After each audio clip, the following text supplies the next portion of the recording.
Tema firman Tuhan pada saat pagi hari ini adalah sabar. Kata sabar ini mungkin kata yang sering diucapkan, ya, tetapi menuntut satu perjuangan, saudara, ketika kita dihadapkan dengan berbagai macam proses, ya, bahwa ya ngomongnya ini gampang, sabar, ya.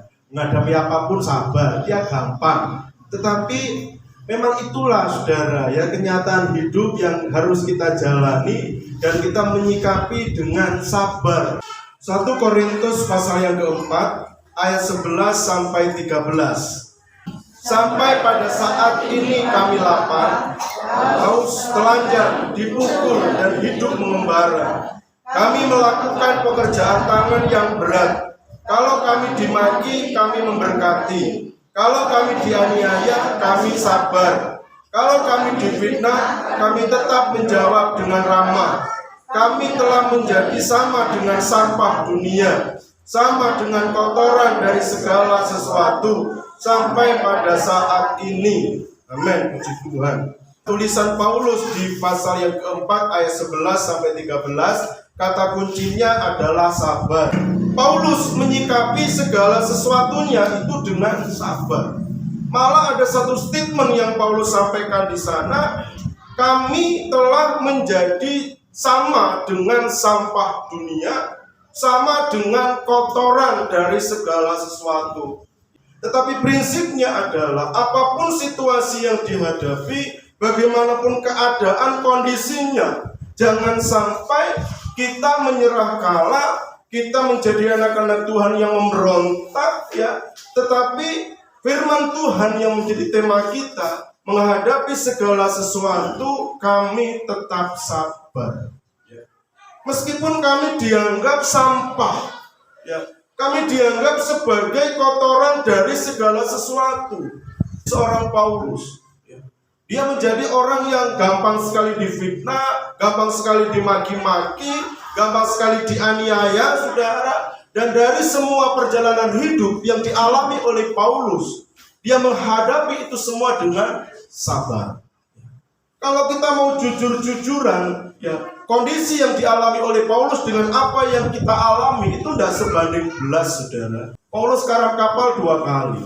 Dia dilempari batu pernah, ya. Dia disesat pernah, saudara. Dia dilecehkan sedemikian rupa pernah, ya.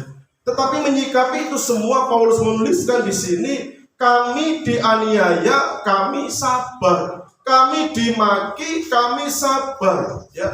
Kami dipukul, kami sabar. Kami difitnah, kami telanjang, kami sabar.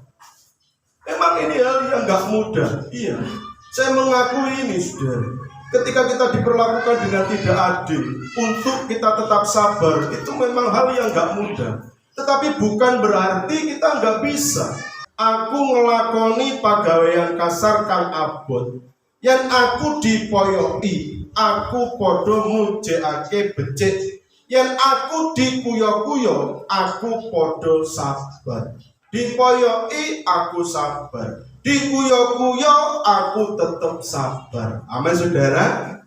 Sabar dalam susah sukarmu. Sabar, Tuhan ada sertamu. Sabar, sabar, Tuhan beri kuat padamu.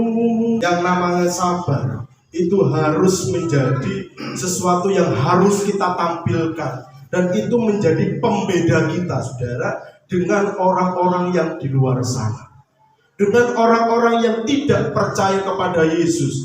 Salah satu pembedanya adalah tentang kesabaran ini, ya.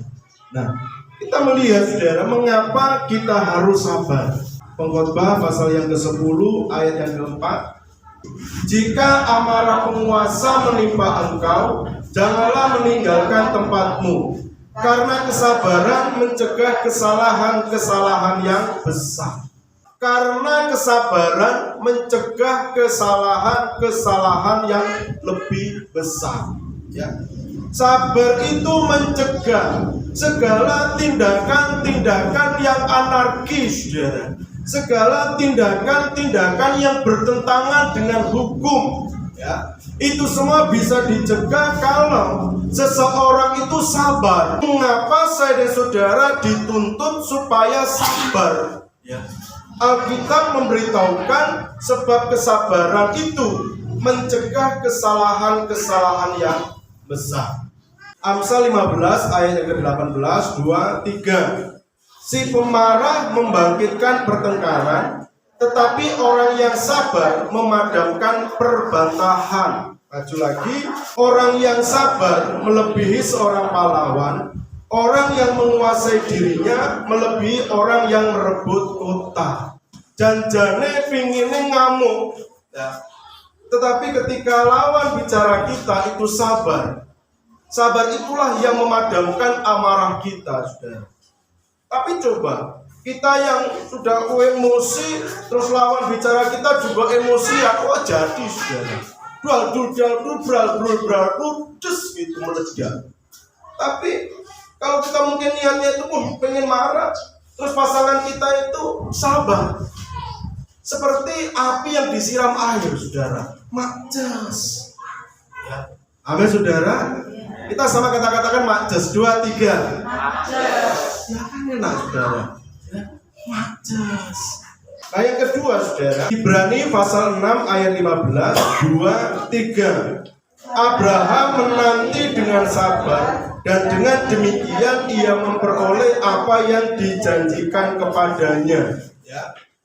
Abraham menanti dengan sabar, sehingga kesabaran Abraham itu membuahkan, dengan demikian ia memperoleh apa yang dijanjikan kepadanya. Mengapa kita harus sabar? Sebab sabar adalah jalan memperoleh janji-janji Allah. Sabar itu adalah dalane, ya, bagaimana janji-janji Tuhan itu digenapi atas hidup saya dan saudara. Nah, di mana letak kesabaran Abraham? Kalau kita lihat tentang janji Tuhan kepada Abraham, ya, di usia Abraham 75 tahun, Tuhan mengungkapkan sebuah janji kepada Abraham. Abraham, lihat ya, sekarang kamu keluar, lihat bintang di langit, hitung. Kemudian lihat pasir di pantai, hitungan. Oh, enggak bisa, banyak. Kemudian Tuhan bilang, demikianlah nanti keturunanmu, ya, keturunan dari istrimu Sarah. Ya, 75 tahun, setahun, 2 tahun, enggak ada tanda-tanda. Kok istrinya enggak hamil-hamil, saudara? Ya, sampai di usia 99 tahun, enggak terjadi apa-apa. Ya, Sarahnya mandul, Abrahamnya yang sudah tua. Tetapi pertanyaannya, apakah Tuhan gagal dalam apa yang ia janjikan? Enggak. Sebab Abraham dia menanti dengan sabar, sehingga janji itu digenapi. Di usianya yang ke-100 tahun, ya, dia lihat istrinya melahirkan. Dan anak yang dia lahirkan itu dia beri nama Iskak, anak perjanjian. Ya. Untuk memperoleh Iskak, Abraham harus bersabar selama 25 tahun. Ya. Nah, Bapak Ibu, bukan tentang durasi waktu sekian tahun atau berapa tahun, tidak. Tetapi prinsipnya adalah menyikapi segala sesuatu itu harus dengan sabar. Ya.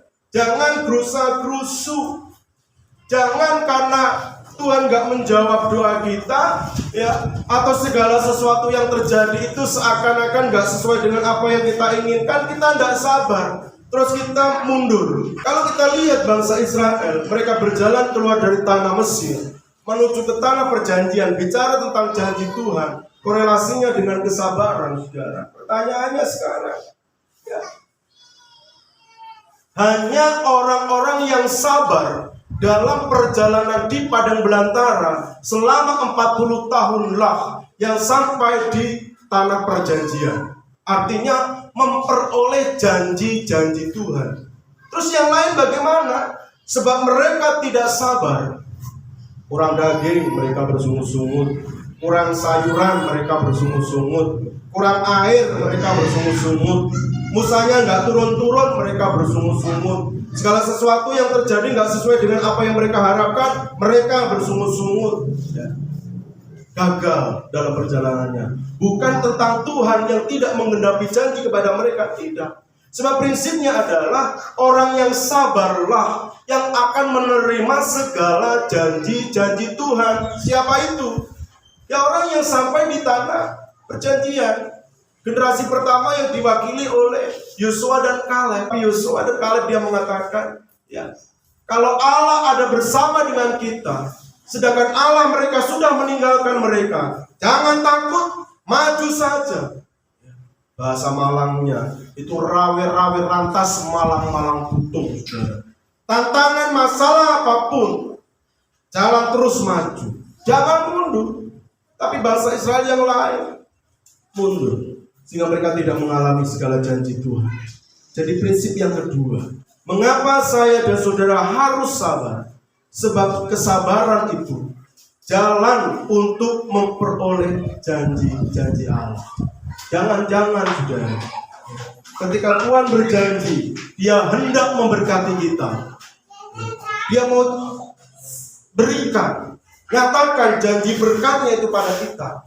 Terus ketika Dia lihat, pas Dia mau turunkan berkatnya itu kepada kita, dan pas itu juga kita nggak sabar, tertahan saudara. Sesuai dengan prinsip firman Tuhan, Tuhan tahan dulu, lihat loh, mau tak berkati kok anakku nggak sabar ya. Anakku kok ngoreng-ngoreng, anakku kok marah-marah, tahan dulu lah. Sampai dia sadar dan dia mau sabar. Ketika lihat, dia sabar. Menghadapi segala sesuatu difitnah, dia sabar. Dicaci maki, dia sabar. Ini, dia curahkan berkatnya. Melimpah luar biasa. Tentang kedamaian, tentang keamanan, tentang pertolongan, tentang mujizat, tentang segala hal yang lain lah, finansial, apapun sudah Tuhan berikan atas hidup saudara-saudara. Sebab kita dijumpai Tuhan dalam keadaan yang sabar. Sebab kesabaran itu mencegah kesalahan-kesalahan yang lebih besar. Kesabaran itu menjadi jalan Tuhan menyatakan segala janji-janjinya atas hidup saudara-saudara. Tuhan tidak pernah singkat tangan menolong kita. Tuhan tidak pernah kurang tajam mendengar segala seruan kita yang kita sampaikan kepada Tuhan. Tuhan memperhatikan setiap keluh kesah kita. Tuhan memperhatikan setiap pergumulan saudara-saudara. Dan Dia mau lihat anak-anaknya yang menghadapi segala sesuatu, Dia hadapi dengan sabar. Disitulah janji Tuhan nyatakan. Haleluya. Dalam susah sudah